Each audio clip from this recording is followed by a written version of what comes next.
자유의 율법이라는 제목으로 같이 말씀을 나누겠습니다. 자유롭게 하는 율법, 또 자유로 하는 율법, 이렇게 해석할 수 있습니다. 왜냐하면 율법이라는 그 이미지 속에는 좀 우리를 약간 구속하는 느낌, 그래서 좀 자유를 제한하고 우리를 구속하는 느낌이 하나 있고, 또 내가 스스로 선택해서 하는 것이 아니고 뭔가 이렇게 의무적으로 좀 해야 될 것 같은 그런 느낌이 있는 것이 이 율법이에요. 그런데 이 사도 야고보는 그것이 아니다.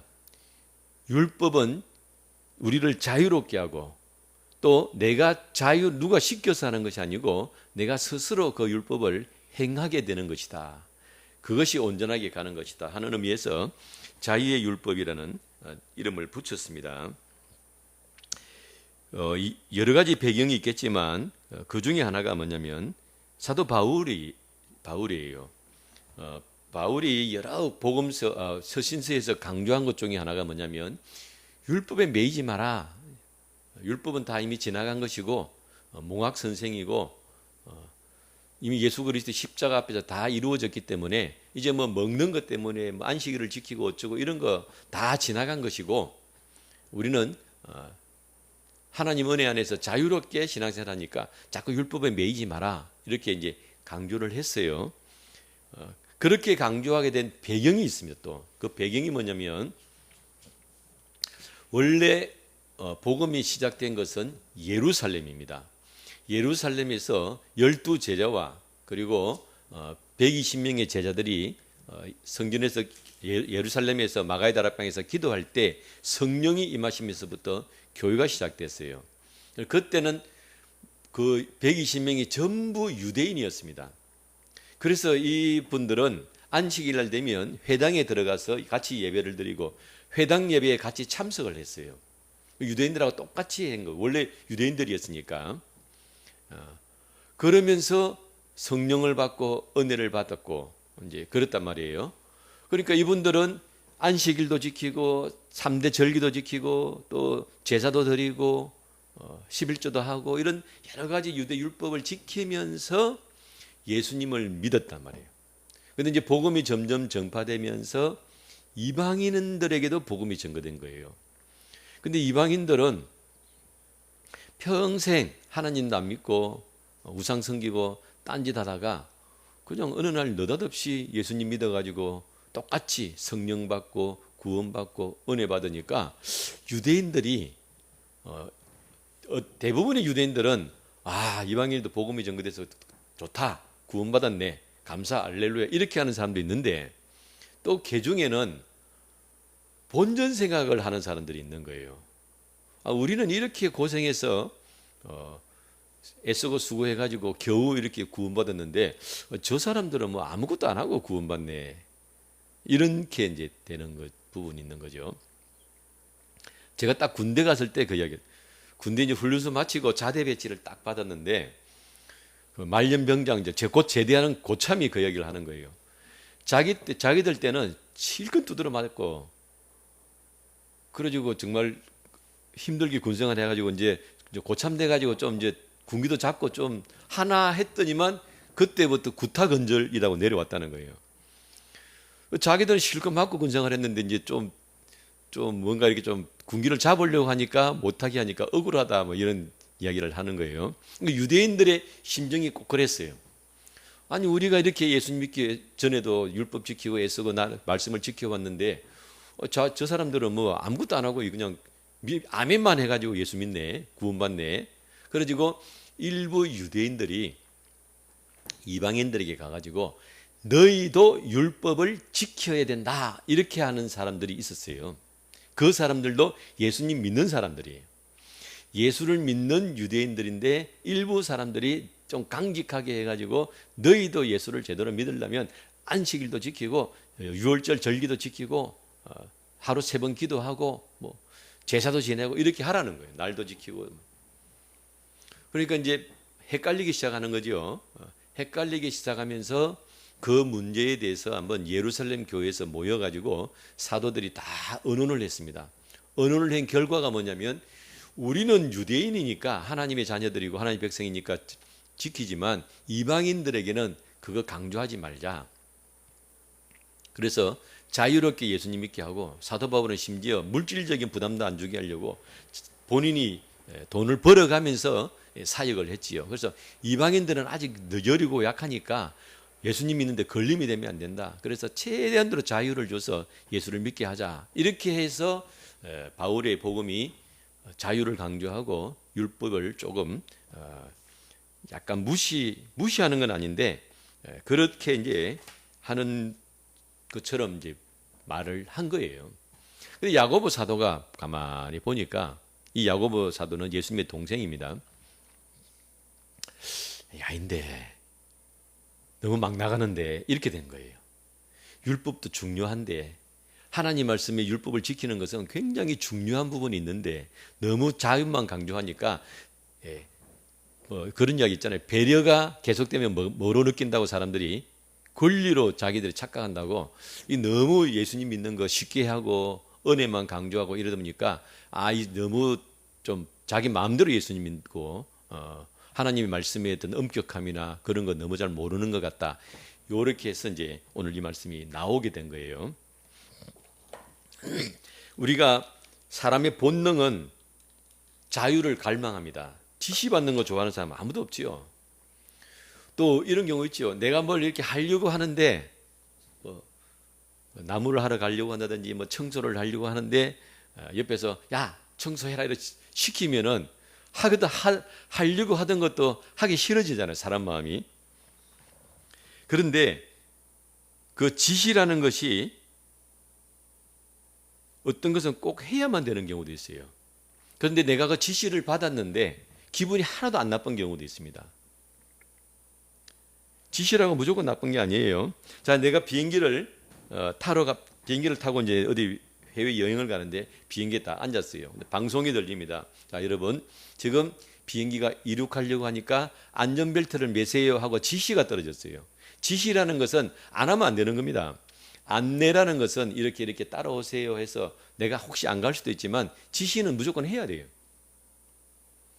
안전벨트를 매세요 하고 지시가 떨어졌어요. 그럼 여러분, 기분 나빠. 왜 나에게 이렇게 지시를 하느냐. 그런 분 있습니까? 그 지시에 아무도 기분 나빠하지 않냐고 당연히 안전벨트를 매지요. 그것은 그 지시가 나에게 유익한 것이고 나에게 도움이 된다는 것을 알기 때문이에요. 치과에 가세요. 치과에 있는데 의사 선생님이 하세요. 그 지시입니다. 치과에 갔는데 안 하면 일이 안 되잖아요. 무조건 해야 돼요. 그럼 기분 나쁘다고. 이렇게 하는 분 없잖아요. 어떤 지시도 나를 기분 나쁘게 하지 않는, 나에게 유익이 되는 지시가 있는데, 율법은 나를 기분 나쁘게 하거나 나를 얽어매는 것이 아니다는 거예요. 사도 바울은 자꾸 유대인들이 이방인에게 율법을 강조하니까 반대급부를 강조하다 보니까 율법에 대해서 좀 소홀하게 한 부분이 있지만, 사도 바울은 야고보는 뭐냐면 율법은 우리를 얽어매거나 우리를 기분 나쁘게 하는 게 아니야. 예수님도 뭐라 말씀하셨지요? 율법의 1.1획도 떨어지지 않는다 그랬어요. 다 이룬다는 겁니다. 아무리 신약이 되고 성령 시대가 된다고 해도 율법이 폐해지지 않는다는 거예요. 다 이루어진다는 겁니다. 율법의 역사를 우리가 한번 돌아볼 필요가 있습니다. 율법은, 우리가 흔히 생각하는 율법은 공식적으로 시내산에서 수여된 겁니다. 하나님께서 직접 모세에게 다 불러주셨어요. 모세가 그것을 다 머릿속으로 기억을 하고, 아마 필기구가 있었는지 모르겠지만 어쨌든 머릿속으로 다 기억을 하고 들어서 성령의 감동으로 새겨져서 그걸 다시 백성들에게 알려준 것이 율법입니다. 이 애굽에서 종살이하고 있다가 이제 하나님의 은혜로 나와서 이제 하나님의 백성이 될 때 너희가 내 말을 따르고 나를 순종하겠느냐. 그러니까 이스라엘 백성들이 아멘, 우리가 하나님 백성으로 순종하겠습니다 그랬어요. 그러면 세상에서도 법이 있잖아요. 우리가 대한민국 국민이 살아가려면 이렇게 지키라는 법이 있잖아요. 그것처럼 너희가 이제 하나님의 백성이 되었으니 이렇게 지켜라 하고 주신 것이 율법이에요. 여러분 우리 미국은 모병제지만 우리 대한민국은 남자들이 다 징병제입니다. 그럼 대한민국의 남자로 태어나면 의무적으로 내가 군대를 가야 돼요. 나를 구속하는 법입니다. 그런데 그렇다고 해가지고 대한민국 국민들 중에서 왜 나를 군대 보내냐고 이런 사람은 없잖아요. 당연히 가야 되는 것으로. 그러니까 하나님께서 너희가 나의 백성이 되면 너희는 세상 사람들을 사는 것처럼 살면 안 되고 나의 법을 따라서 살아라 하고 영적인 내용, 사회적인 내용, 개인적인 내용, 너 개인적으로 행동해야 될 것 이런 것들을 쭉 나누어서 설명해 준 것이 율법이에요. 그 말씀대로 살아라는 것입니다. 그런데 율법 이전에도 사실은 있었어요. 아브라함 때부터도 하나님께서 내가 율법을 이야기했다는 그런 말씀들이 있는데 공식적으로 본격적으로 주어진 것은 가나안 땅에서 시내산 앞에서 주어지신 겁니다. 율법을 주신 이유는 이제 백성이니까 당연히 법이 있어야 되겠죠. 그리고 그 법을 준행하면 어찌 되느냐? 하나님께서 뭐라고 율법을 표현하시냐면은 그 말씀을 준행하면 삶을 얻을 율법이라고 했어요. 우리를 얽어매거나 세금을 뺏으려고 한다. 우리를 구속하려고 한다. 여러분 그런 법이 지금도 있습니다. 어느 나라에 가면 볼 수 있을까요? 북한. 북한에 가면 그 법이 있지만 그 법이 국민들 살리는 법이 아니에요. 어떻게든 국민들을 거지로 만들고 그들의 노동력을 착취하고 재화를 착취하기 위한 법이 그 북한의 법입니다. 중국 공산당의 법이 뭡니까? 국민들을 어느 정도 먹고 살도록 배부른 대지를 만들어 놓고 자유를 억압하고 사상의 자유를 억압하고 양심의 자유를 억압하고 그렇게 해서 돈을 버는 기계로만 만들려고 하고 그게 중국 공산당이죠. 그런데 하나님께서는 이스라엘 백성들에게 율법을 주신 이유는 뭐예요? 그 말씀대로 준행하면 삶을 얻을 법이다. 에스겔서 20장 11절, 레위기 18장 5절 이렇게 아예 그 율법 앞에다가 그런 형용 단어를 붙였어요. 그리고 율법에 대해서 정확하게 너희가 이 말씀을 지키면 이런 복을 받고 지키지 않으면 이런 벌을 받는다 하고 세세하게 말씀하신 것이 신명기 28장과 레위기 26장에 나옵니다. 그 두 장에서 너희가 이렇게 말씀을 지키면 들어와도 복을 받고 나가도 복을 받고 너희 집 떡반죽 그릇이 복을 받고 너희가 머리가 되고 꼬리가 되지 않고 이렇게 쭉 복을 설명을 해놨어요. 너희가 이 말씀을 지키면 이렇게 된다. 때때로 비가 내리고 농사가 잘 되고 너희 떡반죽 그릇이 복을 받고 외양간이 복을 받고 다 형통하게 잘 된다 하고 율법을 주신 이유는 내가 복을 주는 복의 근원인데 너희가 그 말씀을 잘 따르면 내 복이 너희에게 임한다 라고 말씀하신 겁니다. 그러니까 율법은 우리를 착취하기 위해서 주신 법이 아니다는 거예요. 그렇지만 이제 그러나 너희가 경계를 넘어가면 이런 벌이 있으리라 하고 복을 이야기하고 난 다음에 징계에 대해서 말씀하신 것은 있지요. 자, 이렇게 하나님이 주셨는데 그럼 이스라엘 백성들이 반응이 어떻느냐? 반응은 말라기서 1장 13절 말라기라는 것은 뭐냐면 이스라엘 백성들이 바벨론으로 포로로 잡혀가 가지고 돌아오고 난 다음에 성전도 다시 건축하고 이렇게 하나님을 예배하면서 회복된 것 같은 상태인데 그때의 마음을 이야기하는 거예요. 그래서 하나님께서 이 말라기 때 이후로 입을 닫아버립니다. 야, 안 되는구나. 뭐라고 이야기했느냐? 1장 13절 하나님께 예배드리고 제사드리는 것을 이 얼마나 범패스러운고 이랬어요. 범패. 개역 성경이 범패라고 번역했는데 이 표현이 딱 맞아요. 그런데 이 마레라라는 단어가 이 말라기에서 쓰여졌는데 구약 성경이 딱 한 번 나오는 단어입니다. 의미가 있는 것 같아요. 딱 한 번 성경이 잘 쓰지도 않는 그 단어를 이스라엘 백성들이 하나님 앞에 예배드리면서 제사드리면서 그걸 뭐라고 표현하냐면은 참 번패스럽다, 번거롭고 귀찮고 폐악이 된다, 우리한테 손해가 된다. 그러면서 하나 더 붙여놨어요. 콧방귀를 꼈다는 거예요. 하나님 앞에 대해서 하나님께서 율법을 이야기하고 이렇게 하라 그러니까 콧방귀를 꼈다. 하나님의 율법을, 하나님의 말씀을 정말 우리가 흔히 말하는 발가락 사이 때만큼도 안 여기는 그런 상태까지 마음이 가 있는 거예요. 이사야서 30장, 이사야 때는 이제 북이스라엘은 망하기 직전이고 또 유다도 지금 풍전등화에 있는, 왜 다 하나님의 범죄했기 때문에 그런 상황일 때입니다. 30장 9절에서 10절. 대저 이 백패역한 대저 이는 유다를 이야기하는, 패역한 백성이요 거짓말하는 자식들이요 여호와의 법을 듣기 싫어하는 자식들이다. 그들이 선견자들에게 이르기를 선견하지 말라, 선지자들에게 이르기를 우리에게 바른 것을 보이지 말라, 우리에게 부드러운 말을 하라, 거짓된 것을 보이라. 듣기 싫다. 좋은 것만 이야기하라. 좋은 것만. 마음이 하나님의 율법 듣기를 싫어한다는 거예요. 스가랴 7장 11절에서 12절. 이 스가랴 때는 이스라엘 백성들이 말라기처럼 돌아왔을 때입니다. 포로에서 그들이 듣기 싫어하여 등을 돌리며 듣지 아니하고 귀를 막으며 그 마음을 금강석 같게 하여 율법과 만군의 여호와가 그의 영으로 옛 선지자들을 통하여 전한 말을 듣지 아니하므로 큰 진노가 만군의 여호와께로부터 나왔도다. 그 마음을 뭐같이 했다고요? 금강석. 금강석은 다이아몬드입니다.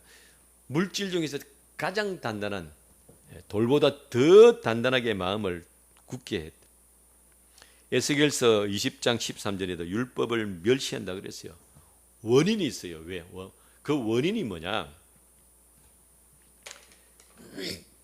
레위기 26장 13절에 보면 이런 말씀이 있습니다. 나는 너희를 애굽 땅에서 인도하여 내어 그들에게 종된 것을 면하게 한 너희의 하나님 여호와니라. 내가 너희의 멍에의 빗장을 부수고 너희를 바로 서서 걷게 하였느니라. 이런 표현이 있어요. 그러니까 하나님이 보실 때 이스라엘 백성들이 이집트 땅에서 종살이할 때 멍에를 메고 있는 거예요. 어깨에 무거운 멍에를 메고 있으니까 허리가 굽어지는 거예요. 허리가 굽어지면서 자세가 삐뚤해지는 거예요. 그러니까 삐뚤하니까 보는 시선도 어떻게 됩니까? 위로 소망을 두고 하늘을 보고 비전을 보고 밝게 보는 것이 아니고 맹 땅만 보고 먹을 거 없나? 오늘은 어떻게 하나? 이렇게 늘 보는 시선이 과거를 향하고 아픈 것을 향하고 부정적이고 이렇게 비뚤어져 있는 거예요. 그래서 거기서 구원에서 멍에의 빗장을 벗어버리니까 이제 비로소 똑바로 섰다는 거예요. 자유인이 되고 당당한 사람이 되고 정상적인 사람이 되었다. 우리가 그런데 몸은 그렇게 되었는데 그들의 믿음과 그들의 마음, 그들의 정신은 여전히 빗장에 멍에에 묶여 있는 사람이라는 거예요. 그러니까 마음이, 생각이 삐뚤어져 있다. 마음과 생각이 삐뚤어져 있다. 우리도 그런 경우 있지요. 주위에 어떤 사람하고 이야기를 하는데 나는 그냥 자연스럽게 이야기한 것이고 정상적으로 이야기했는데 이 상처가 있는 사람들은 그걸 곡해를 합니다. 그리고 예민하게 반응하고 공격적으로 반응하고. 그러니까 이스라엘 백성들이 이집트 땅에서 나오긴 했지만 그들의 믿음과 정신과 마음은 여전히 멍에 아래 있는 거예요. 그 멍에 아래에 있다는 것은 뭐냐면은 과거에 묶여 있다는 거예요. 자기의 상처에 묶여 있다는 겁니다. 늘 불평하고 원망하고 앞에 좋은 것이 있지만 옆에 좋은 사람이 있지만 그걸 보는 것이 아니고 늘 자기 아픔에만 초점을 맞추고 지나간 세월에만 원망하고 이게 바로 멍에라는 거예요. 그러니까 이스라엘 백성들이 이렇게 삐뚤어져 있으니까 하나님이 주신 율법도 살리라고 준 율법인데 그걸 다 체질적으로 싫어하는 거예요. 그냥 간섭하는 것처럼 보이고 왜 자꾸 나를 이래라 저래라 하느냐, 나는 이거 하고 싶은데 왜 못하라 하느냐, 이렇게 이제 생각을 한다는 거예요. 여러분, 성인이 안 된 어린아이가 하고 싶다고 해서 모든 것 다 들어주면 어떻게 됩니까? 그 아이 인생 망치는 거예요. 지금도 부모들이 제일 아이들하고 많이 싸우는 것들. 우리 때는, 저 어릴 때는 스마트폰도 없었고 핸드폰도 없었으니까 그냥 명품 뭐 나이키를 신었냐 안 신었냐 뭐 이런 것 갖고 애들 싸웠는데, 지금은 스마트폰 때문에 보통 문제가 아닌 거죠. 그러면은 하고 싶다고 다 해주면 좋으냐, 아닌 거죠. 마찬가지로 그 비뚤어진 마음이 비뚤어져서 욕심을 따르고 정욕을 따르고 하나님을 싫어하는 그 마음, 그런 상태에서 율법이 오니까 마치 물과 기름이 섞이지 않듯이 이게 합하지를 않는 겁니다. 자, 그래서 율법이 주어졌지만 그것을 기뻐하지도 않고 받지도 않고 하나님께서 근본적인 치료를 하십니다. 근본적인 치료. 로마서 6장 6절, 우리가 알거니와 우리 옛사람이 예수와 함께 십자가에 못 박힌 것은 죄의 몸이 죽어 다시는 우리가 죄에게 종노릇하지 아니함이라. 갈라디아서 5장 24절, 그리스도 예수의 사람은 육체와 함께 그 정욕과 탐심을 십자가에 못 박았느니라. 그러니까 아무리 좋은 율법을 줘도 마음이 삐뚤어져 있고 생각이 삐뚤어져 있으니까 소용이 없는 거예요. 그래서 하나님 어떻게 하셨다고요?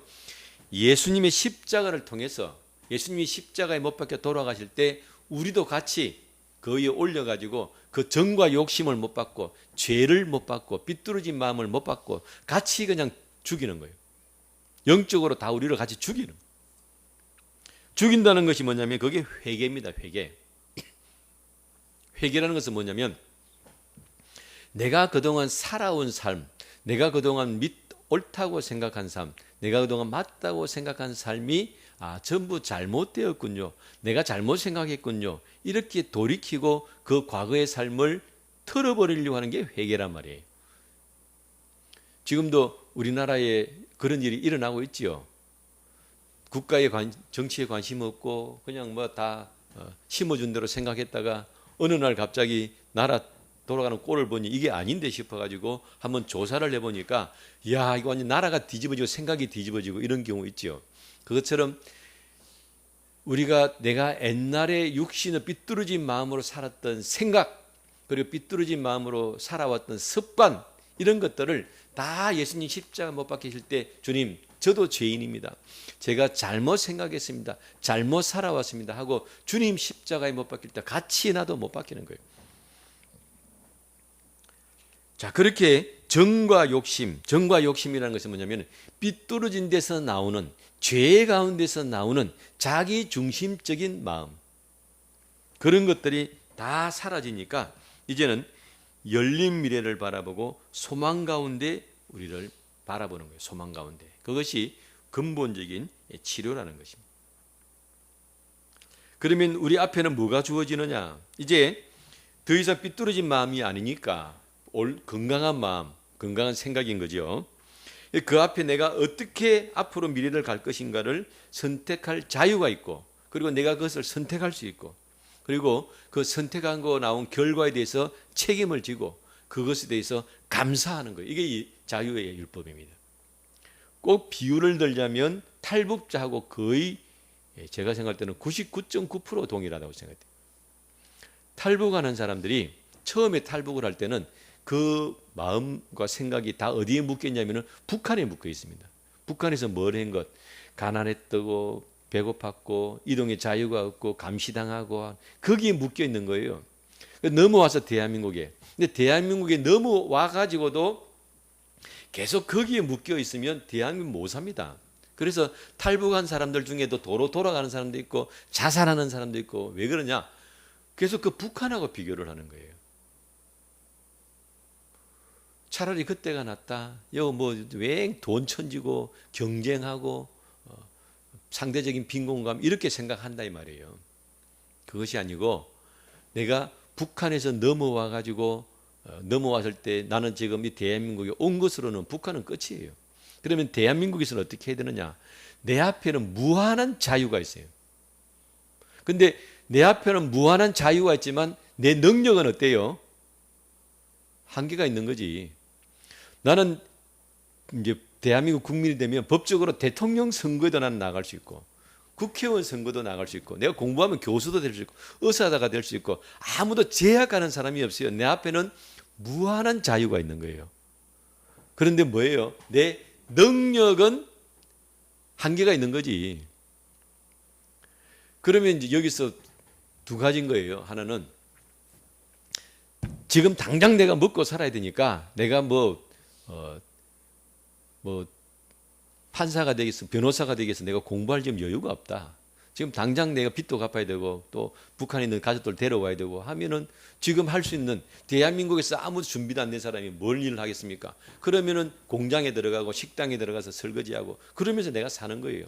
그러면 그것을 야, 저 사람은 저렇게 잘 사는데 나는 왜 이렇게 그렇게 생각하면 안 된다는 거예요. 나에게 주어진 자유가 있지만 내 사정과 형편 속에서 나는 이것을 선택한 것이야. 이것이 내 인생이야. 그리고 그것을 받아들이고 그리고 거기에 대해서 내가 이것을 할 수 있는 것에 대해서 감사하는 거예요. 그런데 또 어떤 사람은 야, 지금 당장은 우선 얼마나 더 벌면 좋지만 내가 더 미래를 생각하면 내가 더 공부해야 되겠다. 그래서 더 허리띠 졸라매고 힘들지 어렵지만 적은 수입으로 가지고 공부를 해서 더 먼 미래를 바라보겠다. 그러면 그렇게 내가 수고하고 애쓰고 전략하고 그래서 공부해서 좀 더 나은 삶을 내가 준비하겠다. 그럼 그것도 본인의 선택이에요. 그렇게 선택을 해서 내가 그것을 도전을 했을 때 성공할 수도 있고 실패할 수도 있습니다. 그 성공했던 실패했던 내가 선택한 것에 대해서 책임을 지고 실패해서도 감사하고 왜? 도전해본 게 얼마나 귀하냐 이 말이에요. 그렇게 살아가는 것이 대한민국 자유다 이 말이죠. 자유. 율법도 똑같다 이 말이에요. 율법도. 내가 예수 그리스도의 은혜로 구원받았어요. 그리고 구원받은 거로 끝납니까? 사람이 밥만 먹고 사냐 이 말이에요. 반찬도 먹어야 될 거 아니에요. 그럼 반찬도 맹 김치만 먹습니까? 한 번씩 소고기도 먹어줘야 되고 또 한 번씩 맛있는 고기도 먹어줘야 되고 야채도 먹어줘야 되고 다양하게 먹어줘야 되잖아요. 그러려면 뭐가 필요합니까? 건강도 있어야 되고 능력도 있어야 되는 거예요. 그러니까 내가 예수 그리스도의 은혜로 구원받은 것, 내가 그래서 예수 믿고 천국 간다, 그것만 생각하면 율법이 필요 없는 것처럼 보이지만 내가 하나님의 은혜 가운데 능력을 얻고 좀 더 나은 삶을 살려면 율법을 알아야 됩니다. 왜? 율법이 뭘 주는 거라 그랬어요? 삶과 복을 주는 거라 그랬어요. 그러니까 내가 생명과 삶과 복을 얻으려면 율법을 봐야 된다. 그냥 아무것도 안 하고 내가 예수님 은혜 가운데 내가 구원받았으니까 감사합니다. 그러면 그 구원받은 은혜는 임하지만 복은 또 다른 문제예요. 탈북한 사람들이 대한민국에 넘어와 가지고 요걸 못 넘어가는 거예요. 못 넘어가면 실패합니다. 빨리 대한민국에 적응해서 내가 탈북했을 때는 대한민국의 환대를 받고 대한민국 자유 대한민국에 오신 것을 환영합니다 하고 국정원 직원들이 환영하고 대대적으로 먹여주고 재워주고 입혀주고 공짜로 그렇게 누렸지만 그 하나원이라는 곳을 그것을 수료받는단 말이에요. 공부하고 졸업해서 나오는 순간은 대한민국에서 살아야 되는 거예요. 그럼 열심히 준비해서 미래를 준비하는 사람도 있고 그냥 당장 급하니까 바로 취직하는 사람도 있고 그건 본인이 선택을 하는 거예요. 그 내가 뭔가 좀 더 준비를 해야 되겠다. 내가 뭐 좀 투자를 하고 해서 좀 더 나은 미래를 내가 뭐 소고기도 한번 사 먹어야 되겠다라고 생각을 한다면 뭘 알아야 된다고요? 율법을 알아야 돼요.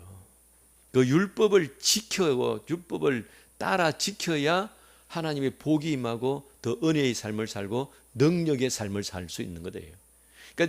그러니까 죽느냐 사느냐가 아니다는 거예요. 지금 자유의 율법, 야고보 사도가 말하는 자유의 율법이라는 것은 뭐 네가 이 율법을 지키면 안 지키면 죽느냐 사느냐, 뭐 벌을 받느냐 저주 받느냐 이 문제가 아니에요.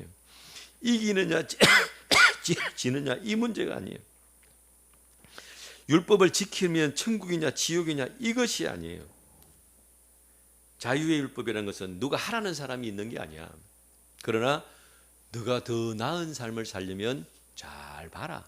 잘 보고 네 스스로 선택하는 거야. 너가 선택을 했으면 그대로 지키고 따라가는 거야. 이 말씀이에요. 대한민국에 와가지고 누가 네 공부하라고 뜸입니까? 자유잖아요. 지금 당장 내가 취직해가지고 먹고 살면 생활도 편하고 수입도 있으니까 편한데 왜 고생하면서 제대로 먹지도 못하고 가난한 생활을 하면서 공부를 왜 합니까? 누가 떠밀려서 하는 거예요. 내가 이 길을 가야 되겠다고 선택을 한 거잖아요. 그게 자유다 이 말이에요. 그 자유의 율법이에요. 내가 하나님의 말씀을 율법을 지켜야 되겠다라고 본인이 선택을 한다 이 말이에요. 물론 이 중에는 구약에서도 신약으로 넘어오면서 사라진 율법이 있습니다. 완전히 사라진 율법, 더 이상 지키지 않아도 되는 율법. 예를 들면 구약에서 돼지고기 먹지 마라 그랬잖아요. 지금 돼지고기 얼마나 맛있게 먹습니까? 그런 율법들은 시간이 지나면서 거의 의미가 없어진 율법이 있어요. 그러나 그런 율법만 있는 것이 아니고요. 아무리 세월이 지나고 성령 시대가 오고 미래 시대가 와도 여전히 유효한 율법이 있다 이 말이에요. 그런 율법을 이야기하는 거예요. 야고보 사도가 이야기하는 것은 고린도전서 7장 38절 사도 바울이 그러므로 결혼하는 자도 잘하거니와 결혼하지 아니하는 자는 더 잘하는 것이다 이렇게. 이 말씀이 왜 나왔냐면 당시 초대교회 성도들은 예수님 곧 오실 줄을 믿었어요. 이 바울도 예수님이 곧 오신다고 믿었습니다. 그리고 곧 오시는데 이 아가씨가 지금 결혼을 해버리면 그 서로 인간관계가 맺어지면 얼마나 곤란하노. 예수님도 내가 재림할 때가 그때가 뭐 언제가 되지 않도록 안식일이 되지 않도록 기도하라. 그때가 되면 아이의 여인들이 더 괴로울 것이다. 그런 말씀을 하셨단 말이에요. 그러니까 결혼하지 마라. 곧 예수님 오실 건데 그런데 결혼하는 것도 잘하는 나쁜 건 아니야 이 말이에요. 그러니까 다 좋은 거예요. 이것도 좋은데 이건 더 좋다 이런 말입니다. 자유의 율법이라는 것은 너희가 율법을 안 지켜도 돼. 그런데 지키면 더 좋아 이 말이에요.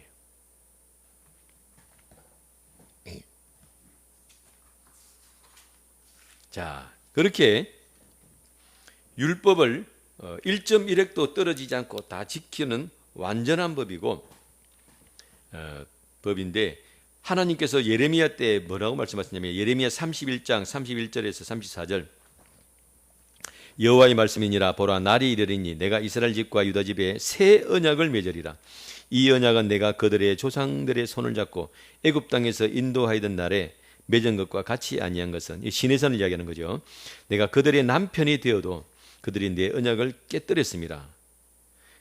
그러나 그날 후에 내가 이스라엘 집과 맺은 언약은 이러하니 곧 내가 나의 법을 그들의 속에 두며 그들의 마음에 기록하여 나는 그들의 하나님이 되고 그들은 내 백성이 될 것이라. 그러니까 이제는 율법이 어디 있냐면 밖에 있는 것이 아니고 이래라 저래라 간섭하는 것이 아니고 어디 두신다고요? 속에다 두는 거예요. 마음에 새겨지는 것은 뭐냐면 내가 이렇게 살면 내가 삶을 얻고 내가 복을 받는구나 저절로 알게 되는 거예요. 우리가 거기서 그 성인이라는 표현을 왜 씁니까? 아이 때는 이것도 하지 마라 저것도 하지 마라 다 일일이 알려주고 가르쳐야 되지만 성인이 되면 온전한 성인이 되면 그렇게 하지 않아도 다 자기가 철이 들어가지고 스스로 알아서 하잖아요. 그러니까 하나님의 말씀이 이렇게 하라 저렇게 하라 할 필요가 없다는 거예요. 철이 들면 네가 알아서 하게 된다. 오늘 이제 그것을 야고보 사도가 오늘 본문에 보면 이렇게 말했습니다.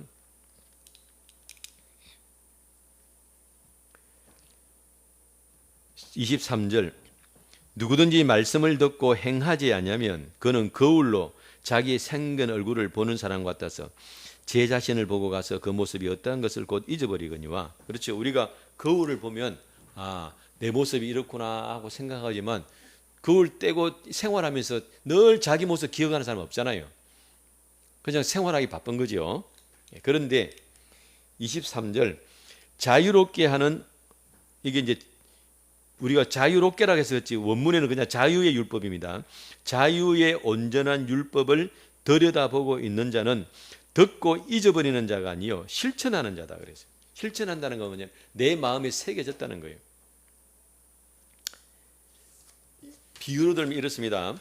지금은 우리가 차를 타고 어디 낯선 곳을 가려면 다 내비게이션이 있어가지고 그냥 그거 보고 따라가면 되지만 옛날에는 미리 다 조사를 해야 됐어요. 내가 생전 처음으로 부산에서 저기 전라도 신안을 간다 이러면은 어떻게 합니까? 그러면 다 지도를 갖다 놓고 조사를 해야 돼요. 부산에서 어느 고속도로를 가야 되고 그다음에 어느 톨게이트를 빠져가지고 어느 길로 가야 되고 다 미리 이제 스케줄을 잡아놓고 그다음에는 어떻게 하냐면은 그 지도를 차 이제 위에다가 딱 놓고 그러놓고 가는 거예요. 가면서 어떻게 합니까? 수시로 꺼내가지고 보는 거예요. 내가 지금 제대로 가고 있는지 계속 확인을 하는 겁니다. 그러니까 자유율법이 바로 그와 같다는 겁니다. 내가 하나님 말씀을 왜 나를 구속합니까? 이것이 아니고 이게 나 사는 법이구나. 이게 내 복받으라고 하시는 말씀이구나. 그러니까 거울을 본 사람은 돌았으면 잊어버리지만 이건 내가 복받는 말씀이니까 수시로 꺼내서 본다는 거예요. 너 제대로 하고 있는 거 맞나? 이거 제대로 가고 있지? 이러면 하나님 나 복 주실 거야. 그리고 근데 왜 복을 안 주시지? 인내하라 그랬다. 그래서 그런 말씀들을 계속 비교하면서 가는 거예요. 그런데 내가 하나님 말씀을 따르고 지킬 때는 이거 안 하면 지옥 간다, 이거 안 하면 벌 받는다, 그런 개념이 아니고 뭘 하려고 한다고요? 25절 자유롭게 하는 온전한 율법을 들여다보고 있는 자는 듣고 잊어버리는 자가 아니고 실천하는 자니 이 사람은 뭐예요? 그 행하는 일에 복을 받으리라. 이렇게 해야 내가 복 받는 삶을 산다. 내 인생이 더 풍요로워지고 더 잘 살게 된다. 그런데 우리나라 지금 대한민국은 이게 기독교인들 중에 좌파가 많은 이유가 뭐냐면 좌파가 기독교를 설교를 해서 그래요. 좌파가 목사가 되고 그 김일성이 교시 중에도 그런 게 있었단 말이에요. 좌파를 목사를 만드는 거예요. 신학교를 보내고 그래가지고 좌파의 사고방식으로 성경을 해석하고 설교를 하니까 어떤 일이 생겼냐면 복 받는 것을 아주 나쁜 것처럼 설명을 해요. 복 받는 걸 나쁜 것처럼 설명을 하려고 하니까 누구를 공격하겠어요? 대기업을 공격하고 좀 돈 많은 목회자들을 공격하고, 물론 잘했다는 건 아니에요. 잘했다는 건 아니지만 그 일부를 가지고 막 뻥튀기를 해가지고 그래서 마치 내가 복을 구하고 복 받는 삶을 살면 아주 저급한 신앙을 하는 것처럼 뭔가 희생하고 헌신하고 막 기도하고 봉사하고 이러면 아주 고급스러운 신앙생활을 하는 것처럼 이야기하고, 내가 복을 간구하면 아주 저급한 신앙생활을 하는, 그래서 기복신앙이라는 단어를 붙여가지고 그렇게 만들어놔 버렸어요. 근데 오늘 야고보 사도는 뭡니까? 내가 복을 받는 것은 그렇게 그냥 남이 그냥 해놓은 거 그냥 덜렁 얻는 복이 아니야. 그 복에 해당하는 땀과 눈물과 수고가 있는 실물의 복이다 이 말이에요. 벼락부자가 되고 다른 사람의 복을 탈취하고, 그 대한민국에 지금 그런 사람들이 버글버글 하잖아요. 다른 사람들이 수고한 땀 그거 그냥 데모해가지고 그냥 자기가 복을 탈취하고, 그런 복이 아니고 이 성경에서 말하는 복은 율법을 준수한다는 것은 뭐냐면 그 복을 내가 받을 만큼의 수고와 땀과 눈물과 믿음의 실체가 있는, 그래서 하나님의 복이 내게 임하는 복이요. 그런 복은 영원한 복이고 살아있는 복입니다. 하나님 우리가 그렇게 살기를 원하세요. 그래서 야고보 사도가 너희가 율법을 너무 무시하지 마라. 구원받는 것은 예수님의 이름으로 구원받는 거지만 너희가 더 나은 삶을 살려면 반드시 율법을 알아야 된다. 그래서 이 말씀을 가르치고 앞에다가 붙인 게 뭘 붙였다고요? 자유의 율법이다. 너희들 안 해도 돼. 너희가 이거 안 한다고 해가지고 지옥 가는 거 아니고 안 한다고 해서 망하는 거 아니야. 그러나 더 나은 삶을 살려면 너희가 스스로 선택을 하고 너희가 스스로 이것에 대해서 책임을 지고 감사함으로 가는 것이 율법이야 하고 알려주신 것입니다. 그러니까 부지런히 우리가 말씀을 듣고 보고 배우고 그 말씀대로 실천하여서 하나님의 복이 나에게 임하기 위해서는 얼마나 많은 내가 헌신과 수고와 땀과 노력으로 가야 되는가. 구원은 은혜로 얻었지만 내 나머지는 노력으로 되는 거예요. 물론 은혜가 있지만 내 노력으로 되는 것입니다.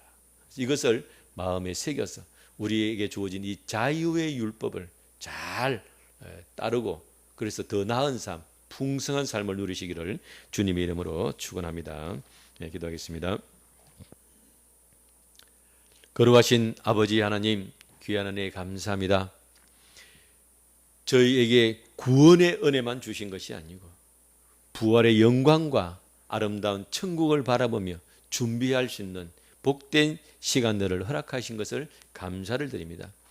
5달란트 맡긴 자에게 더 많은 것을 주신 하나님께서 오늘 우리가 그 많은 일들을 감당할 수 있는 능력의 사람이 되기를 원하시는 줄로 믿습니다. 지금 우리가 멈추어 있어도 잘하는 것이지만 앞으로 나가는 것도 더 잘하는 것인 줄 믿사오니 아버지 우리가 하늘나라 가는 그날까지 주의 말씀에 힘쓰고 애써서 더 아름다운 삶을 이루는 저희들 되기로 결단하며 기도합니다. 은혜와 능력으로 역사하여 주옵소서. 예수님 이름으로 기도드리옵나이다. 아멘.